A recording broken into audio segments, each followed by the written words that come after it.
আসসালামু আলাইকুম, সবাইকে শুভেচ্ছা জানাচ্ছি। তো পঞ্চম গণবিজ্ঞপ্তিতে যারা সুপারিশপ্রাপ্ত হয়েছেন তাদের একটি ফরম্যাট পাঠাতে হবে, পাশাপাশি ডকুমেন্টসগুলো পাঠাতে হবে। তো আপনারা ফরম্যাটটি যেমনভাবে সাজাবেন বা এই আবেদনপত্রটি যেমন সাজাবেন এভাবে লিখবেন: বরাবর চেয়ারম্যান, এরপরে বেসরকারি শিক্ষক নিবন্ধন প্রত্যয়ন কর্তৃপক্ষ এনটিআরসি অর্থাৎ কর্তৃপক্ষের কাছে লিখবেন। এরপর তাদের ঠিকানাটা এখানে দেবেন। দেখুন, এটা কিন্তু এনটিআরসির ঠিকানা, এই ঠিকানাটা আপনারা লিখবেন এভাবে।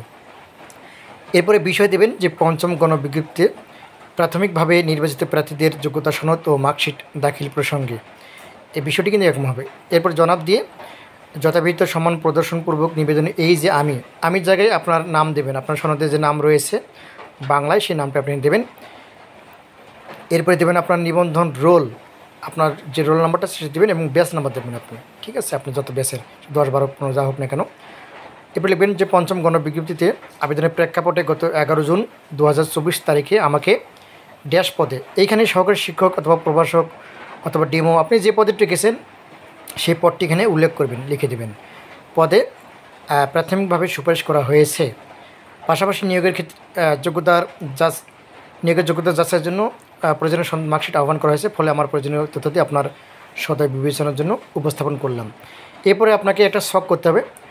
শখের প্রথম যে বক্স, সেখানে প্রার্থীর নাম, মোবাইল নাম্বার, আপনার নাম এবং মোবাইল নাম্বার আপনি লিখবেন। এরপরে আপনার রোল এবং ব্যাচ লিখবেন এবং প্রাথমিকভাবে নির্বাচিত পদ ও প্রতিষ্ঠানের নাম, অর্থাৎ আপনি যে পদে সুপারিশ পেয়েছেন, প্রভাষক কিংবা সহকারী শিক্ষক যা কিছু হোক না কেন, এবং যে প্রতিষ্ঠানে সুপারিশ প্রাপ্ত হয়েছেন সেই প্রতিষ্ঠানের নামটা এখানে লিখবেন।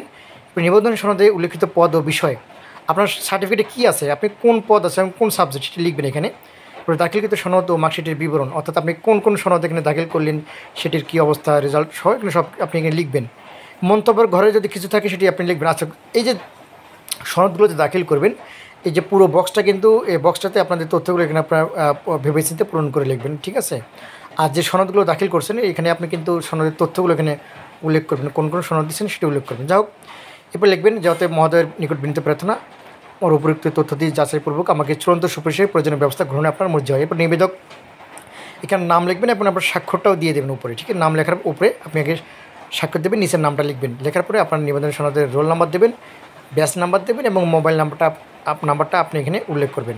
এরপরে সংযুক্তি করবেন আপনার যে সনদগুলো চাওয়া হয়েছে, সকল আপনার নিবন্ধন সনদের সত্যতাটা ফটোকপি দেবেন। এরপরে অন্যান্য সনদের সত্যত ফটোকপি দেবেন এবং আপনার যে মার্কশিটগুলো রয়েছে অন্য সব সনদের, সেই মার্কশিটগুলোর কিন্তু সত্যত কপি এখানে যুক্ত করতে হবে।